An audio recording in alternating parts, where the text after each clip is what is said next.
শিশুদের নিয়ে ভাবনার নানা কারণ থাকতেই পারে এবং যখন দেখা যায় একটি জটিল পর্যায়ে লক্ষণ প্রকাশ পায়, যেমনটি খিঁচুনি, এমনটি হলে আমরা হতাশ হয়ে পড়ি। আমরা কি করব, কি ব্যবস্থা নেব বুঝে উঠতে পারি না। আজকে আমরা শিশুদের খিঁচুনি রোগ, তার কারণ এবং তার প্রতিকার নিয়ে কথা বলছি বিশিষ্ট শিশু স্নায়ুরোগ বিশেষজ্ঞ, যিনি জাতীয় নিউরোসায়েন্স হসপিটালের সহকারী অধ্যাপক ডাক্তার শ্যামল সরকার, তার সাথে কথা বলছি। সাথে রয়েছে আমি ডাক্তার রেজাউল আলম খান। ডাক্তার শ্যামল সরকার, শিশুদের খিঁচুনি, এই যে কথাটি বলা হয়, আমরা একটু জানতে চাই প্রথমেই যে এর কারণটা কি। শিশুদের যে খিঁচুনিটা, এটা আমি কারণে আসার আগে যে খিঁচুনি কি সেটা একটু বলি। খিঁচুনি হচ্ছে যে মস্তিষ্কে আমাদের এক ধরনের বিদ্যুৎ প্রবাহিত হয়। যদি কোনো কারণে এই বিদ্যুৎ প্রবাহটা অ্যাবনর্মাল, অতি অস্বাভাবিকভাবে প্রবাহিত হয়, তখন সেই জিনিসটা মস্তিষ্কে খিঁচুনি তৈরি করে আর কি। খিঁচুনির নানা রকমের কারণ আছে, তার মধ্যে একটা হচ্ছে জ্বরজনিত, একটা হচ্ছে জ্বর ছাড়া।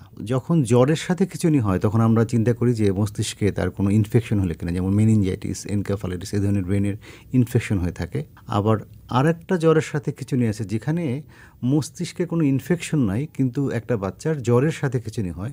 এই জিনিসটাকে আমরা ডাক্তারি ভাষায় বলি ফেব্রাইল সিজার বা ফেব্রাইল কনভালশন। এই ক্ষেত্রে দেখা যায় যে ওই ফ্যামিলি হিস্ট্রি থাকে, ওই পরিবারের যদি আমরা আগের থেকে অতীত ইতিহাস নেই, তাহলে দেখা যাবে তারই কোনো ভাই বা তার বাবা বা অন্য কোনো ফ্যামিলি মেম্বারের এই রোগটা জ্বরের সাথে ছিল। তো সেইখানে ভয়ের কিছু নেই, সেখানে মস্তিষ্কে কোনো ইনফেকশন হয় না, কিন্তু তাপমাত্রা যখন হয় তখন এই তাপমাত্রার সাথে মস্তিষ্ক তাল মিলাতে পারে না, তখন তার একটা রোগ হয় বা খিচুড়িটা হয়। একটি সমস্যা নিয়ে কথা বলি ডক্টর শ্যামল সরকার, সেটা হচ্ছে জ্বর। শিশুদের জ্বর হতেই পারে, নানা সময় হয়, কিন্তু জ্বর পরবর্তী খিঁচুনিটা আমরা লক্ষ্য করে থাকি। জ্বরের সাথে খিঁচুনির সম্পর্কটা কি? আমরা এখন যদি এইভাবে দেখি যে বাচ্চার যখন জ্বর আসলো এবং তার পরবর্তীতে তার খিঁচুনি হলো, আমরা এই দুইটা সমন্বয় করি। খিঁচুনিটা কখন আসলো, জ্বর আসার কতক্ষণ পরে।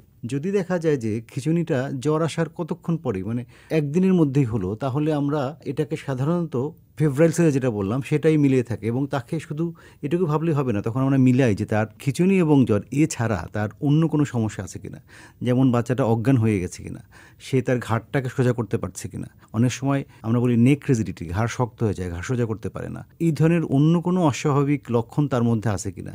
যদি সেরকম কিছু থাকে তাহলে আমরা এটাকে মস্তিষ্কের প্রদাহ বা ইনফেকশন বলে থাকি। আর যদি সেরকম কিছু না থাকে তাহলে আমরা স্বাভাবিক জ্বরের সাথে সম্পর্কযুক্ত খিঁচুনি বলে থাকি। আবার আরেকটা জিনিস বলে রাখি, অনেক সময় মানুষ ভুল করে যে আমাদের যখন শরীরের তাপমাত্রা বাড়ে তখন আমরা কিন্তু একটা শীত অনুভব করি, এবং সেই সময় আমাদের মধ্যে একটা ঝাঁকুনি হওয়া, শিভারিং বলে আর কি, শীত শীত করে। এটা কিন্তু খিঁচুনি না। অনেকে এই জিনিসটাকে খিঁচুনি বলে ভুল করে থাকে। একটা ফুটফুটে বাচ্চা যখন জ্বর পরবর্তী, সব বাচ্চাদের হয় না, কারো কারো ক্ষেত্রে হয়, যখন খিঁচুনি হয় তখন মা বাবা তার সেই সময়ের কোনো ব্যবস্থা, তাৎক্ষণিক কোনো ব্যবস্থা না নিয়ে তারা এমন একটা অবস্থা তৈরি করেন যে এখনই হাসপাতালে নিতে হবে, এখনই অ্যাম্বুলেন্স ডাকো, কিছু একটা ব্যবস্থা করো, অর্থাৎ বাইরে নিয়ে যেতে হবে। কিন্তু তাৎক্ষণিক মা বাবার ঘরে থেকেই করণীয়টা কি? এইটা আমরা আমাদের বাস্তব অভিজ্ঞতা দেখি যে বাবা মা যখন খিঁচুনি নিয়ে আসে আমরা জিজ্ঞেস করি যে আপনার কী করেছিলেন, এবং বেশিরভাগ ক্ষেত্রে দেখা যায় যে কেউ মাথায় তেল ডলে, কেউ পায়ের তলায় তেল দেয়, কেউ মাথায় পানি দেয়। এটা খুব স্বাভাবিক ঘটনা। তো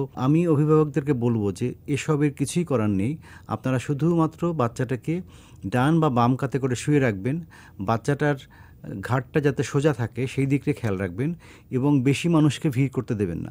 শ্বাস প্রশ্বাসটা ঠিক মতো নিচ্ছে কিনা এটা দেখবেন, এবং তার যদি গায়ে বেশি জ্বর থাকে গাটা একটু সুম গরম পানি দিয়ে স্পঞ্জ করে দিতে পারেন। এবং যদি খিঁচুনিটা 5 মিনিট বা তার বেশি থাকে সেক্ষেত্রে আপনারা তাকে দ্রুত হাসপাতালে নিয়ে যাবেন। যদি খিঁচুনি 1-2 মিনিটের মধ্যে হয়ে বন্ধ হয়ে যায় তাহলে অত ভয়ের কিছু নেই, আপনি পরবর্তীতে আস্তে ধীরে ডাক্তারের কাছে নেবেন, তাহলেই হবে। একটি প্রসঙ্গে অনেকে জানতে চায়, এই যে ছোট শিশুটির খিঁচুনি হলো, আমরা সমাজে জানি অনেকেই খিঁচুনি রোগী আছে এবং তাকে আমরা সেইভাবে রোগী চিন্তা করি এবং তাদের মাঝে মধ্যে বেহুশ হয়ে যাওয়া ইত্যাদিতেই থাকে। তাহলে এই শিশুটির একবার খিঁচুনি হলো তার মানে কি সমস্তটা জীবন, অর্থাৎ জীবনব্যাপী তাকে এটা বয়ে নিয়ে বেড়াতে হবে কিনা? খিঁচুনি এবং মৃগরোগ এই দুইটা কিন্তু আলাদা। খিঁচুনিটা নানা কারণে হতে পারে, জ্বর থেকে হতে পারে, শরীরে লবণের তারতম্য থেকে হতে পারে, ব্রেইনে ইনফেকশনের থেকে হতে পারে। তাহলে মৃগরোগের সাথে পার্থক্যটা কি? মৃগরোগ আমরা তখনই বলবো যখন তার মস্তিষ্কে কোনো ইনফেকশন থাকবে না, শরীরে অন্য কোনো সমস্যার জন্য খিঁচুনিটা হবে না, এবং সেই খিঁচুনি যদি 24 ঘন্টার ব্যবধানে 2 বার বা তার বেশি হয় তখন আমরা সেটাকে এপিলেপসি বা মৃগরোগ বলে আখ্যায়িত করি। এই এপিলেপসি যে মৃগরোগ, এটা সারা জীবন যে থাকবে তা না। দেখা গেছে যে প্রায় 70-75% ক্ষেত্রে মৃগী রোগ বা এপিলেপসি রোগ একদম সম্পূর্ণ ভালো হয়ে যায়। কোনো কোনো ক্ষেত্রে 2 বছর, কোনো কোনো 3 বছর এরকম হতে পারে। এর পরবর্তীতে ইইজি নামে একটা পরীক্ষা আছে, আমরা সেই পরীক্ষাটা করতে দিই এবং সাথে তার শরীরে অন্য কোনো রক্তের কোনো লবণের তারতম্য বা রক্তের সুগার কমে যাওয়া, ক্যালসিয়াম কমে যাওয়া, এই ধরনের কোনো অস্বাভাবিকতা আছে কিনা সেটাও পরীক্ষা করতে কিছু পরীক্ষা দিয়ে থাকে। তবে ভিডিও এবং ইজি এই দুইটাই হচ্ছে খিঁচুনি রোগ বা মৃগী রোগ ধরার জন্য সবচেয়ে গুরুত্বপূর্ণ পরীক্ষা। তবে যখন আপনারা চিকিৎসা করেন, ব্যবস্থা করেন, একটু বলে দেওয়া হয় যে তার জন্য পরবর্তী সাক্ষাৎ করে, যোগাযোগ রাখে, এটা কি প্রয়োজন আছে কিনা? এটা খুবই গুরুত্বপূর্ণ। এটা মনে রাখতে হবে যে এটা ভাইরাল ফিভার না বা এটা টাইফয়েড ফিভার না যে আমরা 7 দিনের চিকিৎসা দিলাম, রোগী ভালো হয়ে গেল। এটা একটা দীর্ঘমেয়াদী চিকিৎসা ব্যাপার।